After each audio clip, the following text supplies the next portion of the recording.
Good evening छात्रों।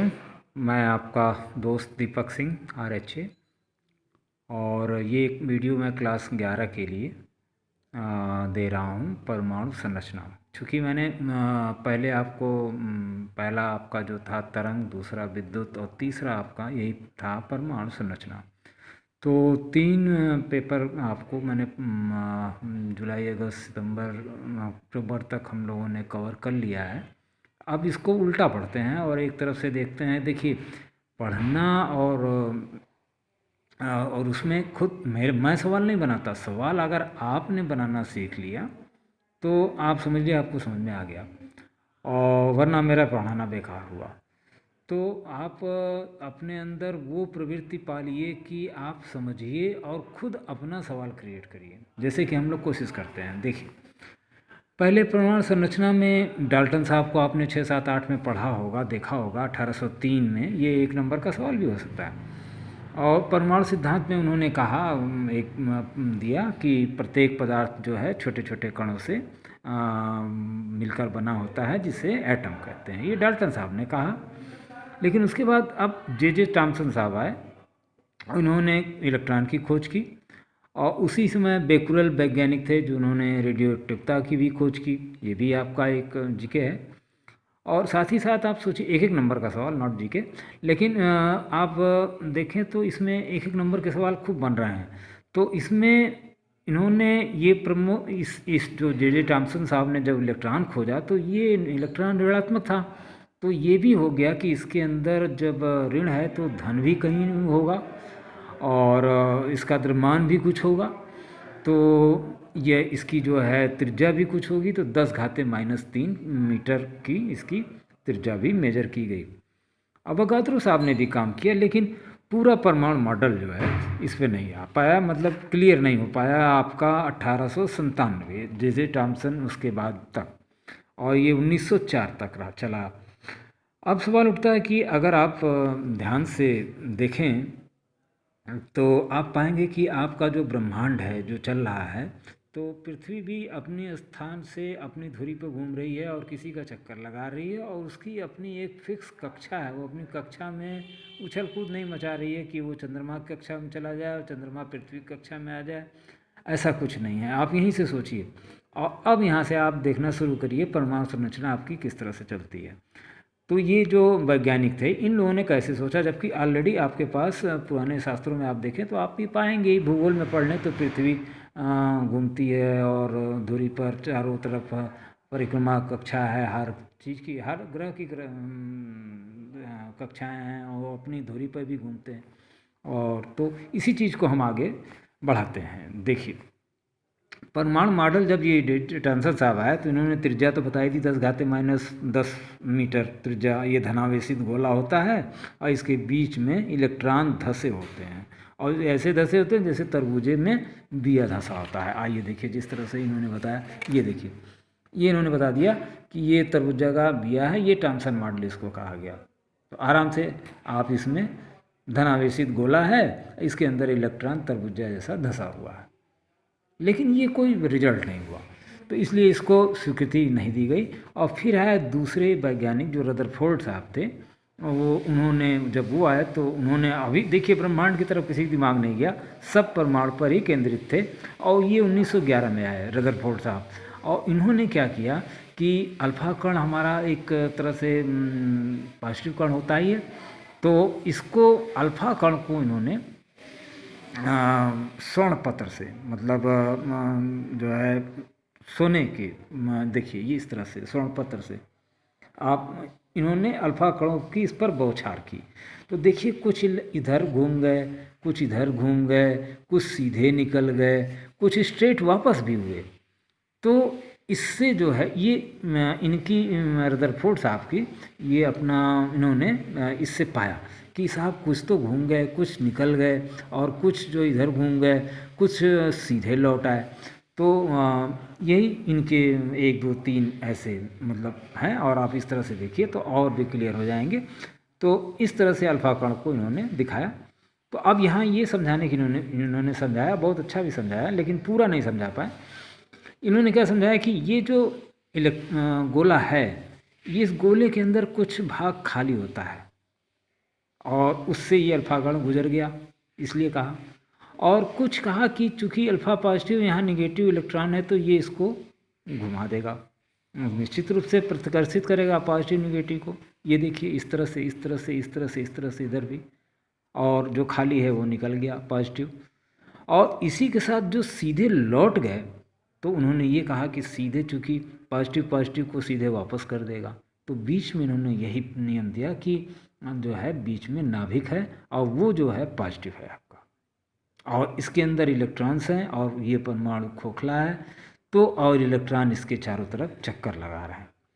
तो अब इसमें जो है अब नाभिक के अंदर चैडविक साहब भी आते हैं। देखिए 1920 में चैडविक साहब ने, तो चैडविक साहब ने जो है प्रोटॉन की खोज की और इन्होंने बताया इसके अंदर कि नाभिक के अंदर न्यूट्रॉन और प्रोटॉन हैं। तो ये इनका बहुत छोटा रहता है और इस चीज़ को इन्होंने समझाया। पिछले वीडियो में भी आप देखेंगे तो पाएंगे। अब सवाल ये उठता है कि रदरफोर्ड साहब ने यहाँ तक समझाया और उसके बाद इन्होंने कह दिया कि इसके चारों तरफ इलेक्ट्रॉन चक्कर लगा रहा है भैया। तो अब किसी ने पूछ दिया उनसे कि साहब जब चक्कर लगा रहा है तो कितनी देर तक चक्कर लगाएगा? चक्कर लगाते लगाते अंत में निगेटिव है पॉजिटिव है गिर जाएगा थक के, तब क्या होगा?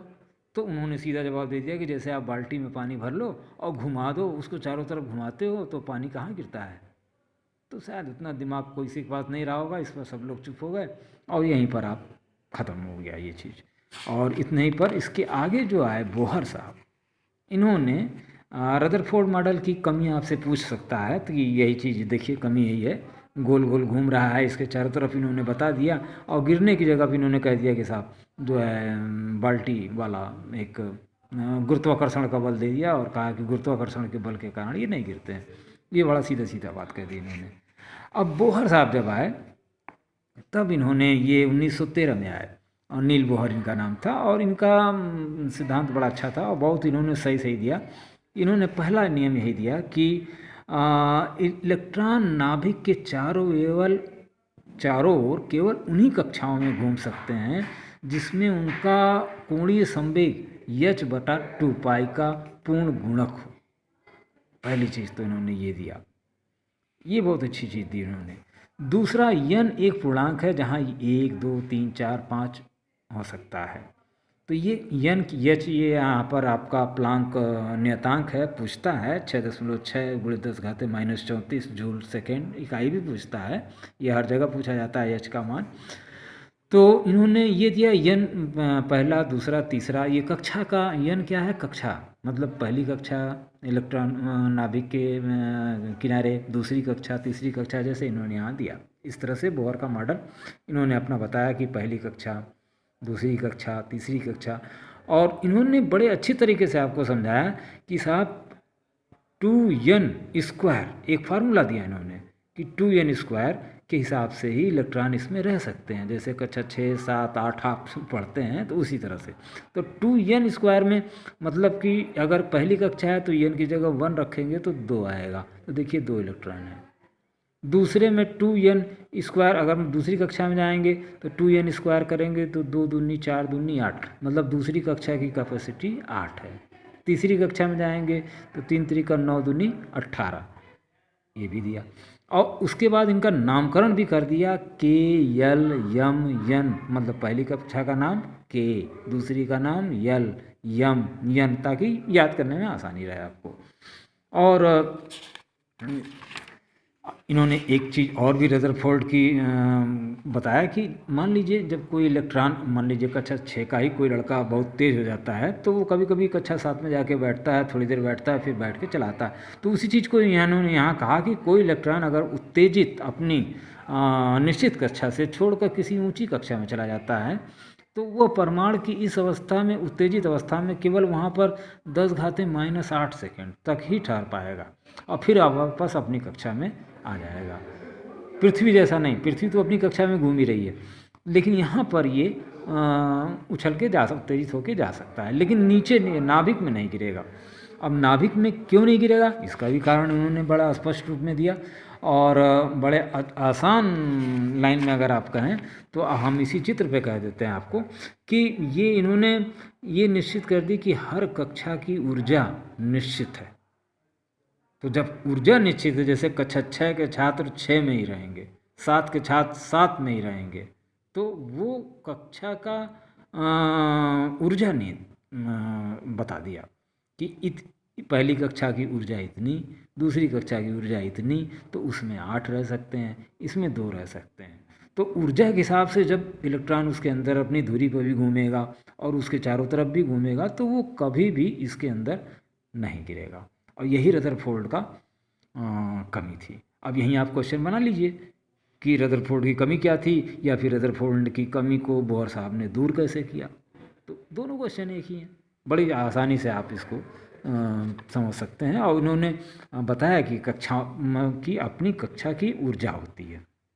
मैं आपको इसको व्हाट्सएप में भी ग्रुप में डाल भी दूंगा, और इसको आप देखें तो सोचिए 3 ही आदमी की कहानी है। और इसके साथ साथ इनमें एक इम्पॉर्टेंट चीज़ मैंने आपको दिया था कि रिडबर्ड का नियतांक, ये आप R=m e⁴ इसका मान भी मैंने आपको समझाया था।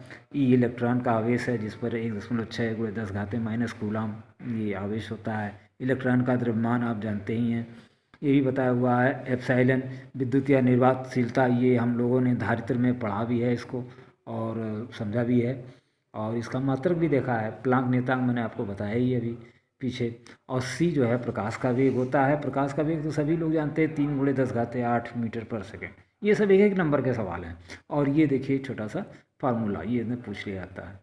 और साथ ही साथ आपको हमने एक्सरसाइज भी दिखाई थी कि कुछ मतलब सवाल आपसे पूछे जा सकते हैं, जैसे कि खाली स्थान भरो, या ऑब्जेक्टिव टाइप हो सकता है, सत्य सत्य लिखो, और या फिर 2-2 4-4 नंबर के सवाल की मुख्य संरचना बताइए, परमाणु की, अल्फा कण का प्रयोग बताइए, और परमाणु के रदरफोर्ड में क्या कमी थी, बोहर ने कैसे दूर किया।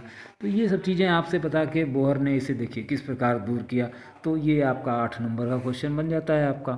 तो इस तरह से आप इसको पढ़ें। नेक्स्ट चैप्टर हम लेंगे वायर एवं स्विच का, वो आप कल ले लिया जाएगा। थोड़ा वीडियो लंबा हो गया छात्रों, तो माफ़ी चाहता हूँ। वैसे मैं कोशिश यही करता हूँ कि 10 मिनट के अंदर ही हो जाए 1-2 पेपर, तो कक्षा 11 के लिए ठीक है।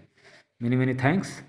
और एक माइक्रो टीचिंग छोटा सा मैं आपके साथ करना चाहता था। मैंने आप लोगों को बहुत पहले बताया था कि एलईडी आपके हर घर में होगी और लक्स भी होगा। तो अब मैं आपको एक क्वेश्चन देता हूँ, ये माइक्रो टीचिंग है हमारी, कि ल्यूमन पर मीटर स्क्वायर आप बल्ब हर एलईडी बल्ब पर देखते होंगे।